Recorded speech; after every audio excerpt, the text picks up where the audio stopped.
नमस्कार साथियों, स्वागत है आप सभी का आपके अपने इस YouTube चैनल पर जिसका नाम है जीएस बुस्टर, जो कि पार्ट है तक्षशिला आईएएस बलिया का। और मैं हूं अनुपम।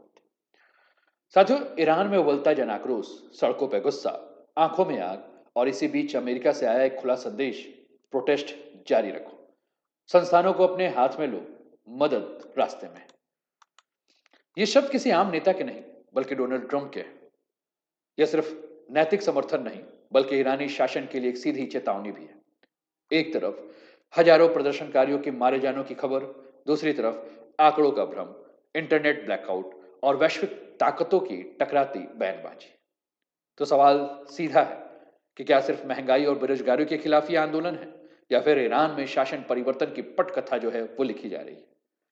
आज के इस विश्लेषण में हम समझेंगे पृष्ठभूमि, मौजूदा हालत और पूरा 360 डिग्री जियोपॉलिटिकल एनालिसिस। साथियों, अंत तक बने रहिएगा, क्योंकि कहानी सिर्फ ईरान की नहीं है, पूरी दुनिया की है। तो चलिए शुरुआत करते हैं आज के सेशन की। और अभी तक आपने चैनल को सब्सक्राइब नहीं किया होगा तो चैनल को सब्सक्राइब करके बेल आइकन दबा दीजिएगा कि आने वाले हर वीडियो का नोटिफिकेशन आपको समय पर मिल सके। तो आज का टॉपिक आप सभी के स्क्रीन पर जो आपको देखने को मिल रहा है, Iran on the brink, keep protesting, मदद रास्ते में।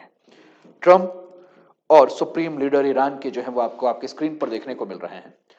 समाचार पत्रों ने प्रमुखता से इसे छापा है। 3 समाचार पत्र आपको दिख रहे हैं, द गार्जियन, सीबीएस न्यूज और अल जजीरा। द गार्जियन लिखता है, US citizen should leave Iran now, says US state department as it happened. CBS news लिखता है, over 12,000 fear dead after Iran protest as video show body lined up at morgue. Al Jazeera लिखता है, Iran protest updates Trump to Iran is keep protesting, help on the way. चलिए आगे बढ़ते हैं और इस बात को समझते हैं कि ट्रंप कह रहे हैं कि मदद जो है वो रास्ते में है और आप सरकारी संस्थानों पर कब्जा कर लीजिए। आज ये स्थिति क्यों आई है? साथियों, ईरान दुनिया के उन देशों में है जहां शासन व्यवस्था इस्लामिक धर्म तंत्र पर आधारित है। यहाँ लोकतंत्र है, लेकिन अंतिम शक्ति लोकतंत्र के पास नहीं है। 1979 के इस्लामिक क्रांति के बाद ईरान में सत्ता की असली चाबी जो है वो सुप्रीम लीडर के जो है वो हाथ में चली गई। और आज ईरान में सुप्रीम लीडर का जो पद है वो खैमनई संभाल रहे हैं, जिनका नाम है अयातुल्लाह अली खैमनई। साथियों, ईरान में राष्ट्रपति चुना जाता है, लेकिन उसकी ताकत जो है वो काफी सीमित होती है। असल नियंत्रण जो है वो सेना के पास, न्यायपालिका के पास, मीडिया के पास, धार्मिक संस्थाओं के पास होती है। और सब कुछ जो है वो सुप्रीम लीडर की निगरानी में ही होता है। अब आपके दिमाग में प्रश्न होगा कि समस्या की शुरुआत कहां से हुई। तो चलिए समस्या की शुरुआत की बात करें तो समस्या की शुरुआत हम देखें कि ईरान जो है पिछले कई दशक से जो है वो तनाव में चल रहा था। ईरान के ऊपर अंतर्राष्ट्रीय प्रतिबंध थे, ईरान में महंगाई बढ़ रही थी, बेरोजगारी की समस्या थी, युवाओं के ऊपर सामाजिक और व्यक्तिगत पाबंदियां जो है वो लगा दी गई थी। जनता की कोई भी शिकायतें जो थी उनकी सुनवाई जो है ईरान में नहीं चल रही थी, या सुनवाई काफी कम हो रही थी। लेकिन इस बार हालात काफी बदल चुके हैं, और हालात इतने बदले हैं कि वहां जो विरोध है वो सिर्फ नारों तक ही नहीं सीमित रहा है। इंटरनेट को ब्लॉक कर दिया है गया है, गोली कांड हुए हैं, मौत की खबरें हैं, सेना और सुरक्षा बलों को खुली चुनौती दी जा रही है, विदेशी मीडिया के ऊपर पाबंदी आ रही है। और कहा तो अब ये जा रहा है कि ईरान सरकार ने यह कहा है कि जो भी विरोधी होगा आज उसे सरेआम फांसी दी जाएगी, यानी सबके सामने जो है वो फांसी देने की बात है। आपके स्क्रीन पर एक न्यूज़पेपर की कटिंग है, at least 12,000 killed in Iran, crack down as a blackout deepens. तो कुल मिलाकर स्थिति आप देख रहे हैं, और ये कंडीशन जो आपको देखने को मिल रही है, यानी कि सरकार ने पूरी ताकत को जो है वो समाप्त करने के लिए पूरे सिस्टम को जो है ईरान की सरकार अपनी ताकत लगा दी है बंद करने के लिए। लेकिन यहां दो अलग अलग कहानियां जो है वो सामने आ रही है। एक तरफ सरकार का दावा आ रहा है और दूसरी तरफ प्रदर्शनकारियों की बात आ रही है। सरकार ये कह रही है कि ईरान की स्थिति जो भी आपको देखने को मिल रही है, इसमें विदेशी ताकतों की साजिश है। विदेशी ताकत में एक बहुत बड़ा चेहरा आपके स्क्रीन पर है। सबसे पहले तो ईरान यहां और साथ में इजराइल के ऊपर जो है वो उंगली उठा रहा है। और उंगली उठाए भी क्यों ना, क्योंकि ईरान में जब इस प्रकार की स्थिति है तो ट्रंप कह रहे हैं कि अगर ऐसा कुछ हुआ तो हमारी सेना जो है वो अलर्ट मोड में है, कभी भी ईरान के ऊपर हमला कर सकती है।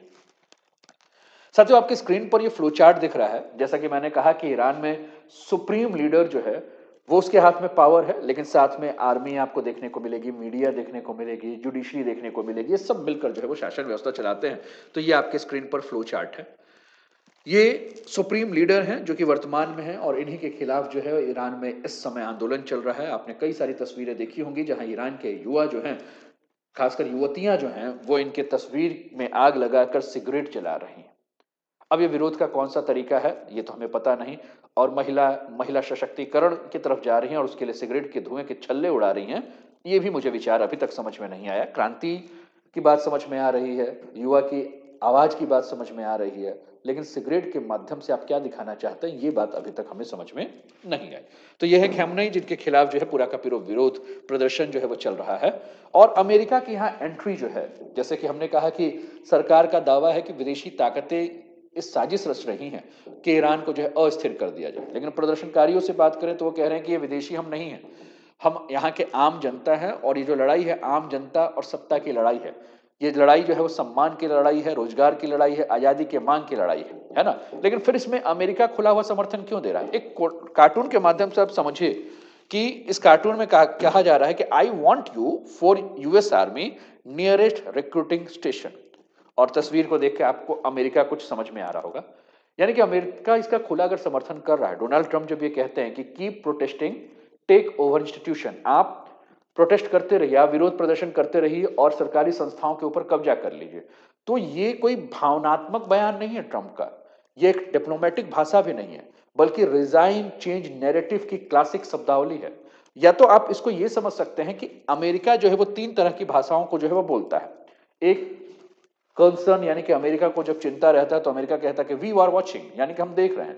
दूसरा कंडेम, भर्त्सना करता है, ह्यूमन राइट्स का वॉलेशन, कि मानव अधिकारों का हनन हो रहा है। तीसरा, अगर यहां अमेरिका कह रहा है कि टेक ओवर द इंस्टीट्यूशन, यानी कि यहां अमेरिका जो है ये कह रहा है कि वो इंटरवेंशन सिग्नल्स भेज रहा है। यानी कि ट्रंप का जो ये बयान है ये साफ संकेत है कि अमेरिका इस आंदोलन को सिर्फ देख नहीं रहा है, बल्कि इस आंदोलन को एक नया दिशा जो है वो देना चाहता है। और अमेरिका का जो पूरा का पूरा उद्देश्य है, वो उद्देश्य क्या है? तो कहीं ना कहीं अमेरिका का पूरा जो उद्देश्य है वो ये है कि ईरान को अंदर से जो है वो तोड़ देना है, क्रैक्स डाल देना है ना। और अमेरिका सीधा हमला नहीं करना चाहता, क्योंकि अमेरिका को पता है कि अगर ईरान पर सीधा हमला करेगा तो ये हमला जोखिम भरा भी हो सकता है, और ये हमला जो है वो महंगा भी हो सकता है। तो अमेरिका क्या कर रहा है? इसलिए अमेरिका पुरानी रणनीति, कौन सी रणनीति? एक्सटर्नल वॉर से बेहतर है इंटरनल प्रेशर।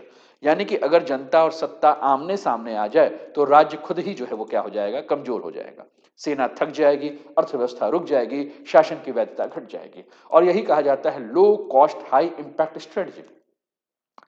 साथियों, आपने ये भी ध्यान दिया होगा कि अमेरिका ने जो कल ये भी कह दिया है कि ईरान से अगर कोई व्यापार करेगा तो अमेरिका उस पर 25% टैरिफ लगाएगा, और नॉर्मली ईरान से व्यापार चाइना और इंडिया के संदर्भ में ही कहा गया है।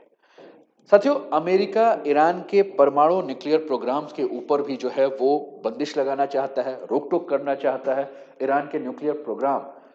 और अमेरिका और उसके सहयोगी जो है वो मानते हैं कि ये सबसे बड़ा रेड फ्लैग है, क्योंकि कहीं ना कहीं इससे उन्हें डर है, इसलिए वो चाहते हैं कि सरकार को अस्थिर किया जाए, सिस्टम दबाव में आ जाएगा तो न्यूक्लियर डील पर झुकाव बढ़ जाएगा, प्रोग्राम स्लो पड़ जाएगा, और बिना बम गिराए ही लक्ष्य की प्राप्ति हो जाएगी।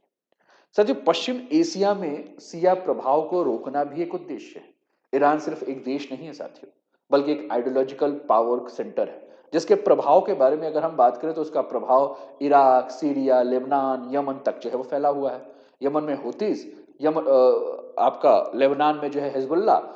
तो अमेरिका ये चाहता है कि यह नेटवर्क जो है वो काफी कमजोर पड़े, सऊदी इजराइल ब्लॉक जो है मजबूत हो, मिडिल ईस्ट में पावर बैलेंस जो है बदले। और इसकी चाबी अगर कहीं है तो इसकी चाबी कहाँ है? तो इसकी चाबी जो है वो आपको तेहरान के पास जो है वो देखने को मिलेगी। यानी कि कुल मिलाकर अगर हम बात करें तो तेहरान को ही वो सेंटर बना रहा है कि यहीं से जो है हम क्या कर सकते हैं, ये पूरा का पूरा जो एरिया दिख रहा है, इस एरिया में जो है वो हम अपनी पकड़ को जो है मजबूत। तो अब प्रश्न यही है कि क्या अमेरिका जो ये समर्थन कर रहा है ये ह्यूमन राइट्स कंसर्न है, मानव अधिकार की चिंता कर रहा है, या अमेरिका जियोपॉलिटिकल इंजीनियरिंग कर रहा है? साथियों, इतिहास इस बात की गवाही देता है कि अमेरिका जब कहे कि हम जनता के साथ खड़े हैं तो अक्सर उसके पीछे जो है वो रणनीतिक गणित जो है वो छिपी होती है। कई सारे हमने कहा कि मीडिया सोर्स से ये पता चला है कि वहां हत्या जो है वो 12,000 लोगों की जो है वो हत्या हुई है। अब संख्या जो है वो मैटर नहीं करता है कि 12,000 है कि 2,000 है ना। मैटर क्या करता है? मैटर ये करता है कि हत्या तो हुई है ना। और दो अलग अलग दावे जो है वो सामने आ रहे हैं, है ना। कि एक दावा ये कह रहा है जो कि ईरान के इंटरनेशनल मीडिया जो उसको कवर कर रही है वो कह रही है 12,000 है, राइटर्स ये कह रहा है कि 2,000 में तक है। तो यहां अंतर सिर्फ आंकड़ों का नहीं है, ये इंफॉर्मेशन वॉर का एक संकेत है। और इतना बड़ा अंतर अगर हो रहा है तो इसका मतलब है कि कहीं इंफॉर्मेशन जो है वो ब्लॉक कर दिया गया है, इंटरनेट बंद कर दिए गए हैं, सोशल मीडिया को ब्लॉक कर दिया गया है, विदेशी मीडिया की पहुंच जो है या अपनी की पत्रकारों की पहुंच जो है उसको क्या कर दिया गया है, ईरान में बहुत ज्यादा सीमित कर दिया गया है। तो यहाँ रियल और फेक न्यूज की कंडीशन जो है वो ईरान में हमें देखने को मिल रही है। सही न्यूज क्या है, सही बात क्या है, वो हमें पता नहीं चल रहा है। साथियों, आपके स्क्रीन पर ये ईरान के वो साइंटिस्ट दिख रहे हैं जो कि न्यूक्लियर प्रोग्राम से जुड़े हुए थे। एक-एक करके जो है वो सबकी हत्या कर दी गई है। कहा जा रहा है कि इज़राइल ने इनकी हत्या कराई है, क्योंकि वो चाहते नहीं थे कि यहाँ किसी भी प्रकार से जो है वो न्यूक्लियर वेपन जो है वो ईरान बनाए और इसके खिलाफ आंदोलन। आपकी तस्वीर भी आपकी स्क्रीन पर तस्वीर जो है ओमन फ्रीडम्स लाइफ, ये ईरान में जो है वो एक संदेश जो है ईरान में दिया जा रहा है ना? और ये सत्ता परिवर्तन किस प्रकार से किया जा रहा है उसका एक तस्वीर आपको आपकी स्क्रीन पर देखने को मिल रहा है, ठीक? इसके अलावा अगर हम बात करें साथियों, तो इसके अलावा हम ये कह सकते हैं कि जो ईरान की कंडीशंस है, जिस ईरान की कंडीशंस के ऊपर हम बात कर रहे हैं, तो ग्राउंड से जो सत्यापित जानकारी है वो निकल नहीं पा रही है। प्रोपेगेंडा वॉर की शुरुआत हो चुकी है। दोनों पक्ष अपनी-अपनी कहानी गढ़ रहे हैं। सरकारी नैरेटिव है कि हिंसा जो है वो काफ़ी सीमित है, तो विपक्षी मीडिया ये कह रही है कि वहाँ मास कियर हो रहा है, स्टेट जो है वॉयलेंस कर रहा है, यानी कि सरकार जो है वही लोगों को जो है मार रहा है, सरकार ही लोगों की हत्या कर रही है। इस प्रकार की कंडीशन जो है वो ईरान में जो है वो देखने को मिल रही है, यानी कि ईरान की स्थिति जो है वो काफ़ी खराब स्थिति जो है वो कहा जा रहा है। लेकिन हर संख्या अपने राजनीतिक उद्देश्य के हिसाब से जो है साथियों पेश किया जा रहा है। ईरान में अगर हम बात करें तो स्वतंत्र सत्यापन की इस समय कमी है। यूएन ऑब्जर्वर नहीं है, इंटरनेशनल एनजीओ को जो है उसकी सीमित पहुंच कर दी गई है, शवों को अस्पतालों और जेलों का डाटा जो है वो सार्वजनिक नहीं किया गया है, क्रॉस वेरिफिकेशन लगभग असंभव है, मीडिया का ध्रुवीकरण हो चुका है, pro resign versus anti resign, east narrative versus West narrative, और सच कहीं इसी के बीच में जो है वो डोल रहा है, यानी कि सच तक पहुंचना जो है काफी मुश्किल है। लेकिन प्रश्न यही है कि संख्या चाहे 2000 की हो चाहे 12,000 की, दोनों बातें जो है वो निर्विवाद है। हिंसा व्यापक और संगठित है, राज्य की कोरिसिव पावर पूरी तरह से इस्तेमाल हो रही है, लॉ और ऑर्डर प्रॉब्लम नहीं है बल्कि सिस्टमैटिक क्राइसिस जो है ईरान में बन चुकी है। अब यहाँ एक बात और भी आ रहा है कि ईरान जो है वो पिछले दरवाजे से जो है वो पर्दे के पीछे से जो है वह बातचीत का जो है वो रास्ता ढूंढ रहा है। पर्दे के पीछे से जो है वो इसको हम ये कह सकते हैं कि बैक चैनल टॉक्स के जो है संकेत मिल रहे हैं, एक बात कह जाए। लेकिन दूसरी तरफ डोनाल्ड ट्रंप ये कह रहे हैं कि अब हमने सैन्य कार्रवाई को रोक के रखा है, अमेरिका की सेना जो है वो तैयार है, हाई अलर्ट पर है, लेकिन इनएक्टिव है, स्टैंड बाई मोड में है। ये भी स्थिति जो है बहुत कुछ कहता है। इसका अर्थ है कि डिप्लोमेसी चल रही है, सैन्य ताकत को प्रेशर टूल की तरह यूज किया जा रहा है, सीधा युद्ध नहीं है, टॉक अंडर थ्रेट मॉडल अपनाया जा रहा है, यानी कि बंदूक को मेज पर रख दिया गया है और मेज पर रख के जो है वो कहा जा रहा है कि भैया हम बातचीत कह रहे हैं, लेकिन बंदूक के ट्रिगर को हाथ में हम पकड़े हुए हैं, दबा नहीं रहे हैं। और ये बात साफ संकेत ये कहता है कि ईरान इस समय नेगोशिएशन पावर में ईरान जो है ये इस समय कमजोर स्थिति में बना हुआ है। यहाँ अगर हम बात करें तो एक और भी गुट आपको देखने को मिलेगा, जिस गुट के बारे में अगर हम कहें यूरोपियन यूनियन के बारे में, यूरोपियन यूनियन का क्या विचार है उसको भी हमें लेकर चलना है कि यूरोपियन यूनियन क्या कह रहा है।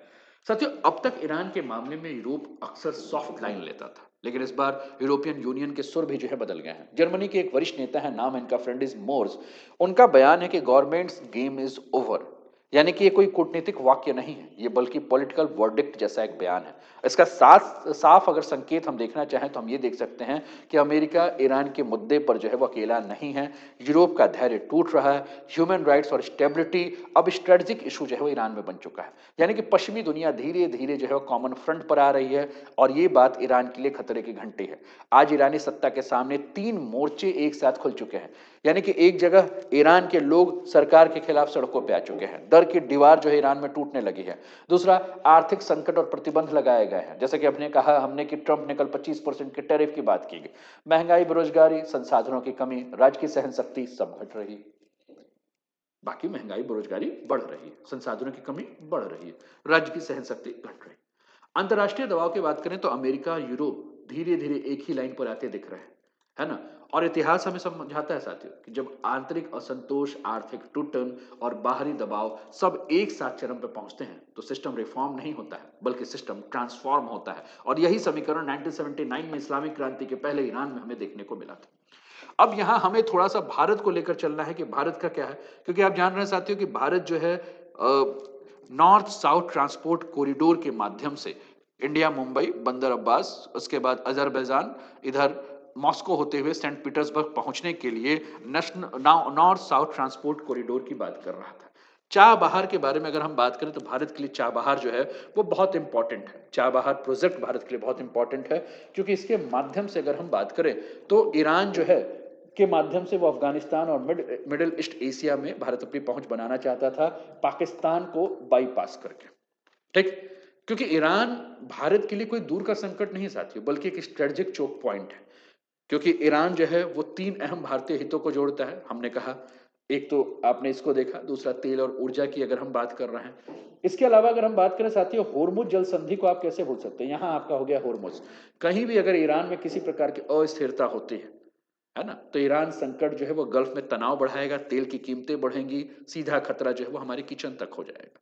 यानी कि लड़ाई जो है वो ईरान में है, लेकिन सब हमारे यहाँ गैस, पेट्रोल, डीजल के दाम हमारे यहाँ बढ़ेंगे, महंगाई और चालू खाता घाटा जो है बढ़ेगा, भारत की इकोनॉमिक सिक्योरिटी इशू जो है वो बढ़ जाएगी।